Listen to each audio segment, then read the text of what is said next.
Assalamualaikum warahmatullahi wabarakatuh. Bismillah, alhamdulillah, wassalatu wassalamu ala Muhammad ibn Abdillah wa ala alihi wa ashabihi wa mawalah. La hawla wa la quwata illa billah. Kita bertemu kembali dalam kajian kita Kitab Fathul Qorib. Semoga pertemuan demi pertemuan membawa manfaat dan keberkahan untuk kita semua. Amin. Liridha'illah wa li syafaati Rasulillah Muhammadin sallallahu alaihi wasallam wa la hadratil muallif wa masyayikhina wa asatidina wa muallimina wa talamidina wa talamidatina. Al-Fatihah. Ar-Rahman. Iyyaka na'budu wa iyyaka nasta'in. Shiratal ladzina an'amta 'alaihim ghairil maghdubi 'alaihim waladdallin. Amin.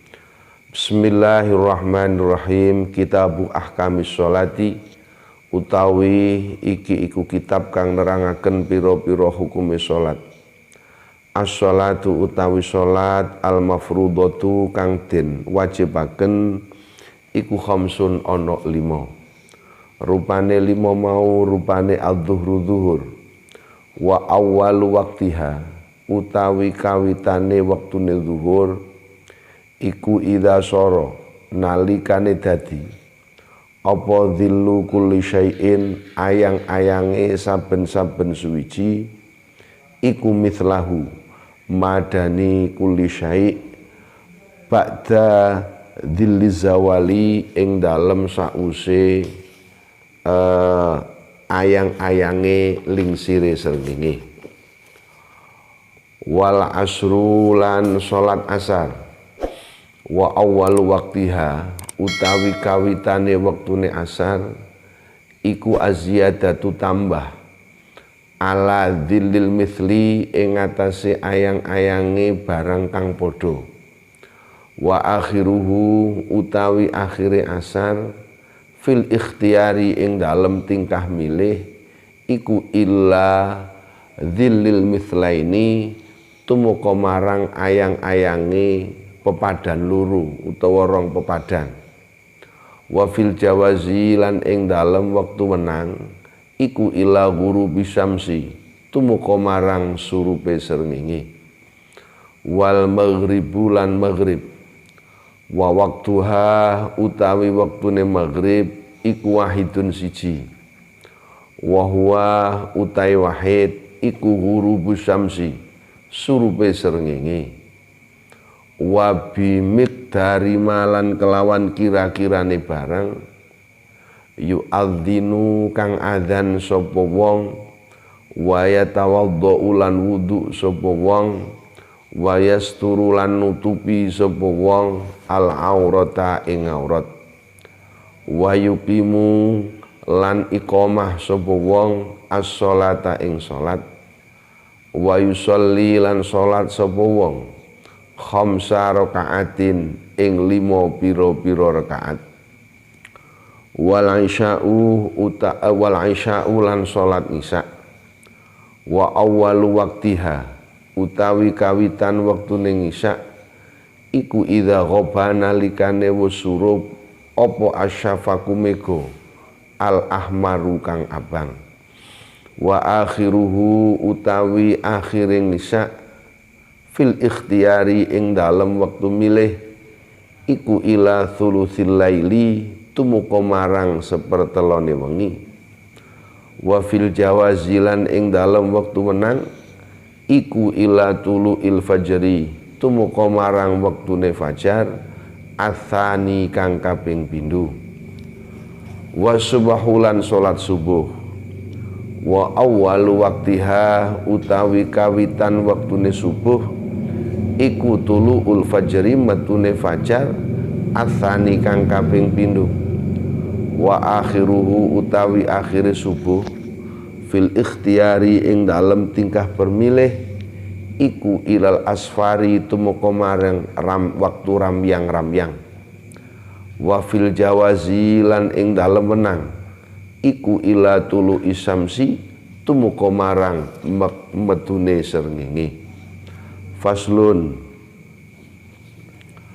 Wa syaraitu sholati utawi piro-piro sholat. Salah. Wa syaraitu sholati utawi piro-piro syarate sholat. Qabla dukhuli ing dalem sadurunge mlebu. Fiha ing dalem sholat. Iku khamsatu asya'a, 5 piro-piro perkara. Rupane taharatul a'dha'i, sucine piro-piro anggota, minal hadasi saking hadas, wan najasi lan najis. Nomor loro, wasatrul aurati lan nutupi aurat, oleh nutup mau bilibasin kelawan penganggu tahirin kang suci. Sing nomor telu, wal wukufu lan ngadeg ala makanin ing atase panggonan tahirin kang suci. Wal ilmu lan ngaweruhi. Sing nomor 4, wal ilmu lan ngaweruhi bidukhulil wakti kelawan mlebune waktu. Wastiqbalul kiblati lan madhep kiblat. Waya juzulan wenang apa tarkul kiblati ninggal kiblat. Fi halataini ing dalem tingkah loro.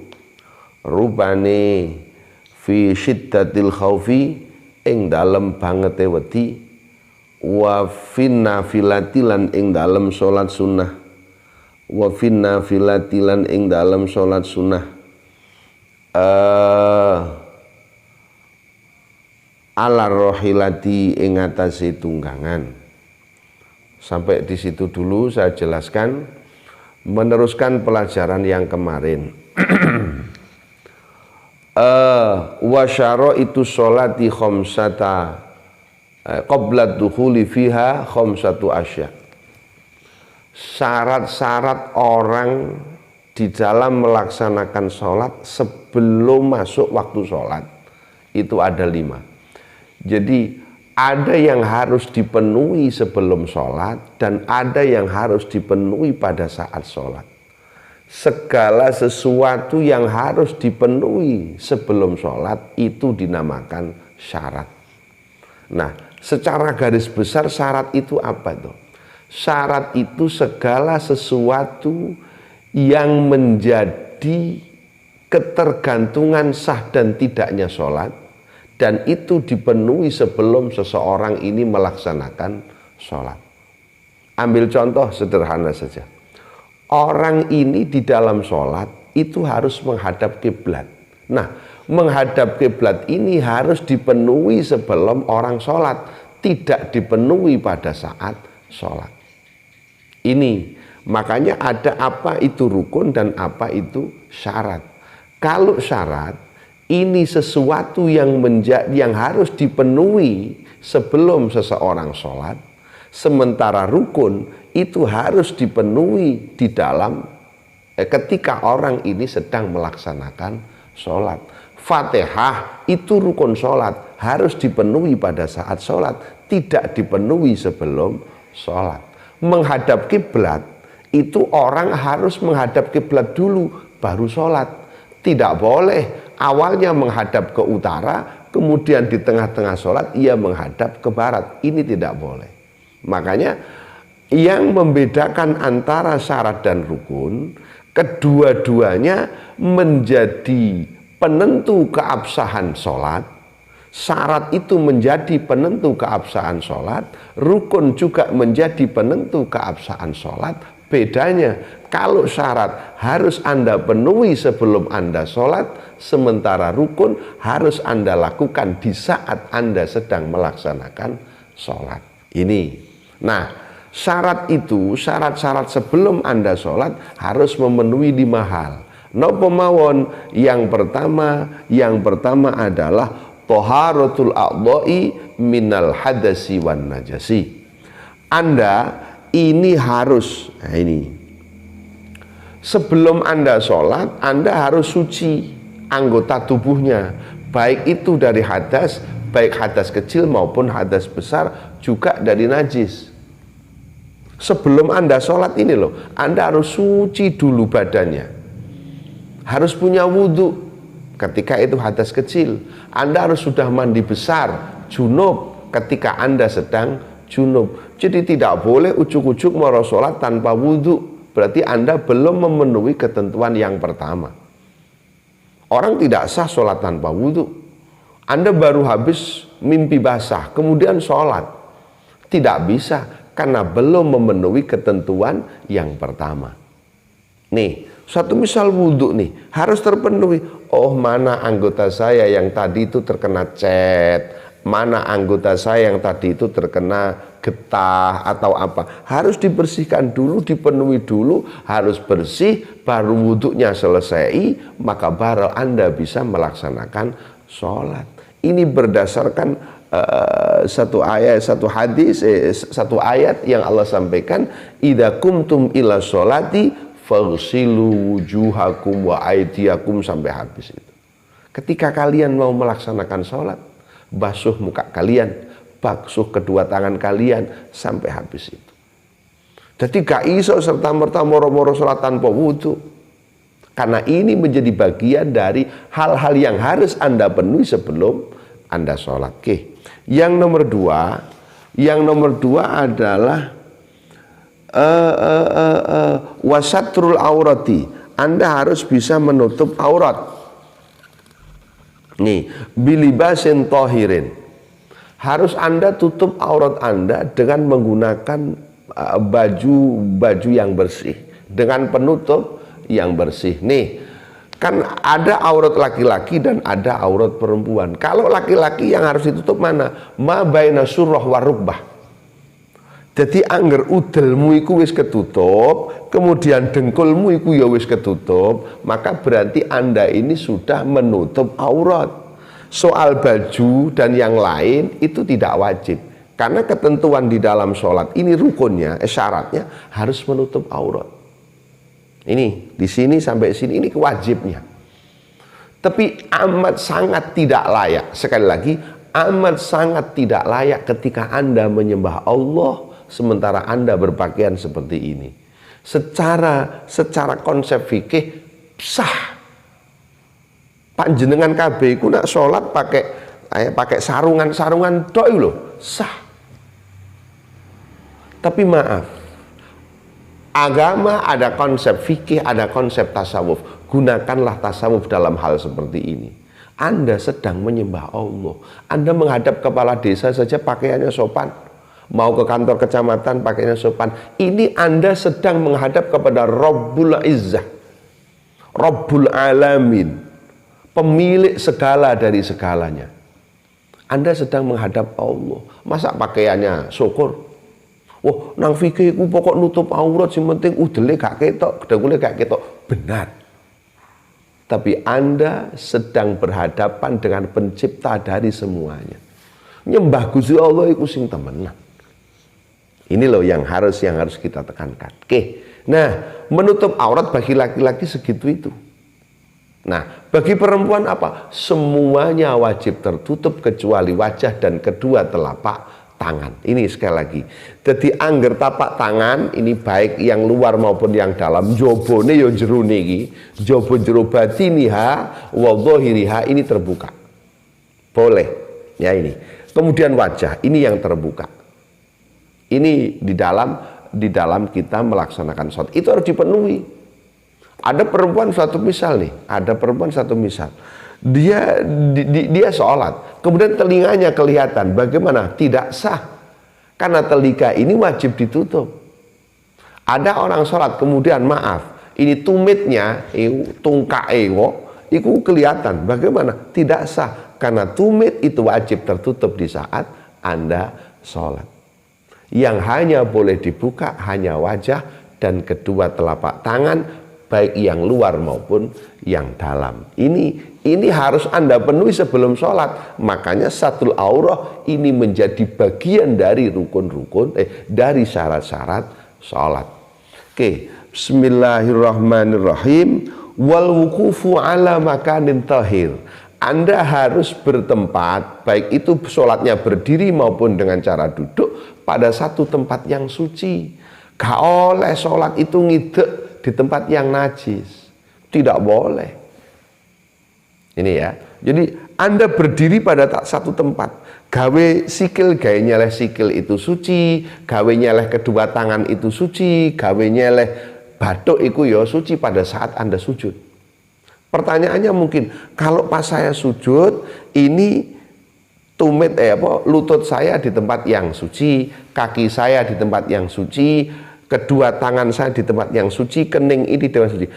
Pas nang sore dodo itu tepak sujud itu ono telek. Tapi tidak ada yang menyentuh, baju saya tidak menyentuh, enggak apa-apa, tapi itu ada di bawah. Katakanlah di sajadah kamu, itu ono telek cecah, atau telek lencung.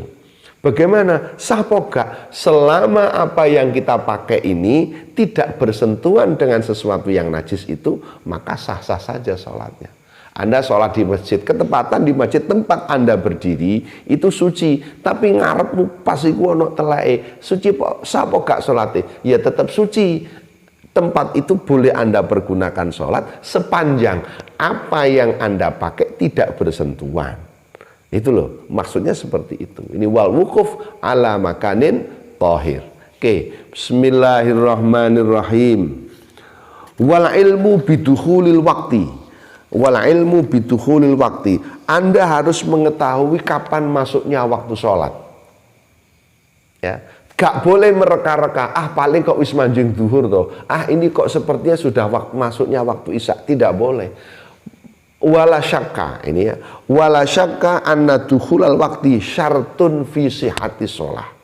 Tidak ada keraguan bahwa masuknya waktu sholat itu menjadi syarat-syaratnya sholat. Harus Anda penuhi. Gak oleh mek ngira-ngira paling kok wis duhur iki. Anda tidak boleh. Nah, ini ya. Itu tidak boleh. Maka harus Anda menggunakan jam. Oh, biasanya jam segini udah duhur. Katakanlah biasanya jam setengah 12 masuk waktu duhur. Anda sudah jam 1. Kalau ini sudah tidak lagi mereka-reka. Oh, jam 1 wis manjing duhur. Orang biasanya duhur itu jam 12 kurang seperempat, iki jam 1 wis kliwat iki duhure. Kalau seperti ini, Anda jelas sah sholatnya, tidak perlu mereka-reka. Atau jam segini nih, ya, malam jam segini nih, ini jam setengah 11 malam. Anda tidak perlu ngiro-ngiro, iki wis manjing isya apa urung? Ini sudah kelewat masuk isya. Anda berbicara tentang mengetahui waktu sholat itu di awalnya. Iki wis manjing duhur apa durung yo? Yahmene manjula. Ini di awal. Tapi kalau Anda berbicara ngisa orang jam 10 malam, jam 12 malam Anda baru tanya, iki kok gak krungu wong adzan, iki sakjane manjing ngisa apa urung? Lah jam piro? Jam 12 malam. Ya kliwat. Kalau itu tidak perlu wal ilmu bidukhul waktu. Anda sudah terlalu jauh jaraknya. Tapi ini Anda mereka-reka, katakanlah maghrib gitu ya, maghrib itu jam 5 lewat 50 menit. Terus kemudian Anda ragu, iki wis manjing maghrib apa durung ya, manjing maghrib apa durung, ya mene. Lah ini Anda keliru kalau mereka-reka. Harus menggunakan ilmu yakin, tidak boleh dugaan-dugaan itu. Sekalipun Anda benar bahwa itu maghrib, sholat kalian tidak sah. Sekalipun dugaanmu itu bener maka sholat kalian tidak sah. Karena dugaan Anda ini benar dan tidaknya sama sekali tidak mempengaruhi terhadap syarat. Maaf, karena dugaan kebenaran dan salah Anda itu berpengaruh terhadap syarat. Syaratnya kudu yakin, tidak boleh mereka-reka. Ini sekalipun waktumu benar-benar Anda tetap dianggap keliru. Inilah. Karena Anda tidak punya ilmu. Mek ngiro-ngiro. Nah ini loh. Ini. Bismillahirrahmanirrahim. Selanjutnya wastiqbalul kiblati. Harus menghadap ke arah kiblat. Sholat tidak boleh menghadap ke utara. Sholat tidak boleh menghadap ke selatan. Harus menghadap kiblat. Nah, ini berlaku dua hal. Kiblat itu ono sing ainul kiblah, ono sing jihatul kiblah. Nah, ainul kiblah itu benar-benar Anda menghadap ke Ka'bah benar. Dan ini berlaku untuk orang-orang yang ada di Masjidil Haram dan yang sekitarnya, di wilayah tanah Mekah dan sekitarnya. Ini benar-benar kenceng. Coro kompas itu benar-benar kenceng ke arah kiblat. Itu karena apa? Mereka masih dalam radius dekat sekali dengan mereka sangat dekat sekali dengan wilayah Ka'bah yang ada di Masjidil Haram ini, ya, yang lebarnya ada sekitar 12 kali 4 itu meter. Nah, itu benar-benar iso kenceng. Nah, bagi orang-orang yang ada di luar Makkah, katakanlah kita yang ada di Indonesia, apakah mungkin bisa ainul kiblah? Ketika memang itu tidak mungkin ainul kiblah, maka solusinya harus menggunakan jihadul kiblah. Jadi pakai dzon. Dzon itu dugaan yang kuat. Jadi dalam hukum itu ada yakin, ada dzon, ada syak, dan ada waham. Nah, kalau syak itu 50-50. Iku sakjane wis kiblat dorong yo, iki wis kiblat apa dorong yo. Itu syak, ragu. Kalau dzon itu dugaannya kuat karena bil ilmi. Jadi menggunakan kompas, menggunakan ilmu, kira-kira kok kono arah kiblat itu. Maka yang demikian ini yang dipakai untuk orang-orang yang ada di wilayah Saudi Arabia, wilayah di luar wilayah Makkah. Seperti kita yang ada di Indonesia, yang ada di Australia, yang ada di Thailand, yang ada di Jepang, di negara-negara yang jauh. Maka yang dipakai itu adalah jihad. Jihad itu menggunakan dzon. Dzan itu dugaan yang kuat. Jadi dzan itu 75% mendekati kebenaran. Beda dengan yakin. Kalau yakin 100%. Kalau dzan itu di atasnya syak. Syak itu kan ragu. 50-50. Ini di atas 50%. Dan itu bil ilmi. Orang angger-angger. Wah, kira-kira kok kono tuh. Kira-kira kok kono. Maka inilah yang kita pakai di dalam menentukan arah kiblat itu satu. Yang kedua, jadi tadi itu ada kiblah, ada ainul kiblah, ada jihadul kiblah. Yang kedua, bahwa dalam persoalan istiqbalul kiblah ini yang menjadi ukuran hanya dodo, ya, bukan wajah. Jadi orang sholat satu misal, ada orang sholat karena ada kejatuhan cecak di bawah pok, kemudian dia ngelirik begini, rodok mengo didik, sah apa tidak? Sah, karena yang berpaling hanya kepalanya. Gitu loh. Atau begini, orang sholat kedua kakinya menghadap ke arah barat, kedua kakinya menghadap ke arah barat, tapi dodone isik madhep nang kiblat, sapa gak? Sah. Karena ukuran di dalam sholat itu bukan semuanya diharuskan menghadap kiblat, tapi hanya seputar dodone. Pokok dodone wis madhep kiblat, entah kedua kakinya menghadap ke arah barat atau kepalanya pas tidak menghadap kiblat, maka itu sah-sah saja. Jadi ukuran istiqbal kiblah sekali lagi bisadri la bijami'il badan. Hanya persoalan dodo gak sekabehane. Oke.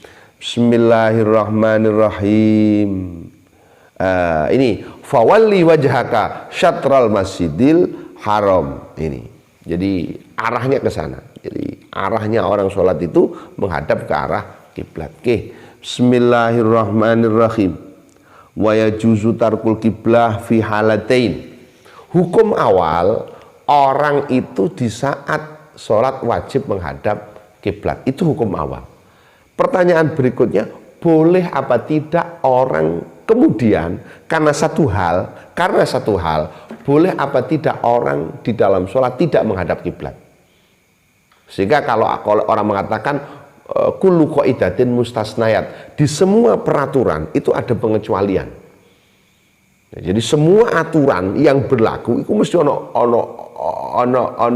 pengecualiane. Nah, boleh apa tidak? Adakah satu tempat atau satu keadaan sehingga orang boleh untuk tidak menghadap kiblat? Keluar dari hukum yang pertama, orang sholat wajib menghadap kiblat. Boleh enggak kita menghadap di luar? Itu boleh, dan ini berlaku untuk dua orang. Pertama, fi syiddatul khauf, karena memang dalam kondisi rasa takut yang lebih, dan ini biasanya terjadi pada saat-saat terjadi peperangan. Jadi pada saat berkecamuk Anda sholat, kemudian ada rasa takut sehingga katakanlah ada yang menghadap ke utara, ada yang menghadap ke selatan, ada yang menghadap ke arah kiblat. Karena untuk jaga-jaga musuh, ada rasa ketakutan yang demikian inilah, maka seseorang diperbolehkan untuk tidak lagi menghadap kiblat. Itu ada namanya sholat syiddatul khauf, nanti di belakang akan ada penjelasan tentang apa itu sholat syiddatil khauf dan bagaimana tata caranya. Nah, ini boleh orang tidak menghadap ke arah kiblat, itu yang pertama. Yang berikutnya adalah wa fin nafilati fis safar ala rohilah. Ini kemudian yang kedua, itu adalah orang yang sedang dalam perjalanan, dan ini hanya untuk sholat sunnah gitu. Dalam perjalanan, katakanlah begini nih, Anda naik kereta api dari Surabaya ke Jakarta, Anda ingin sholat sunnah, sementara kereta api itu bolak-belok, yo kadang ngalor, yo kadang ngidul, yo kadang nandi ngono arahnya.